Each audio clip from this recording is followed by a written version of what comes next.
কিয় ঘৰ নাই? ঘৰটো পুৰি গৈছে ঘৰটো।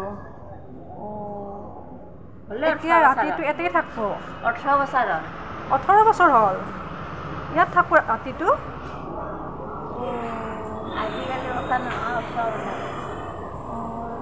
আপুনি 18 বছৰ এনেকৈ আছে নেকি? কিবা খাইছেনে আপুনি? আজি 7 দিন থাকিলোঁ, ভাতে বনা 7 দিন থাকিলোঁ। 8 দিন পুৰা 7 দিন আছে, ভাতে বনা চব খাচা মাৰিছে, চব চাহ দিছে। এই কাৰণে বহুতো দিলাক, চৰপাত দিলাক, বিস্কুট দিছিল। এই যে বস্তু বাহানীবিলাক আছে আপুনি এনেকৈ লৈ ফুৰে নেকি? এই যে বস্তু বাহানীবিলাক এইটো তবলা লৈ ফুৰে। এনেকৈ লৈ ফুৰে? এনেকৈ লৈ ফুৰে।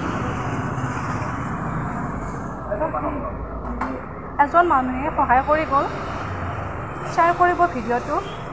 বেয়া লাগে, তেখেতে মানে এনেকৈ বস্তুবিলাক লয় আৰু তেওঁ ঘৰটো পুৰি গৈছে। এনেকৈ তেওঁ 18 বছৰ বোলে পাৰ কৰি, বেয়া লাগে সঁচাকৈ। মানুহৰ জীৱন যে কেনেকুৱা ন?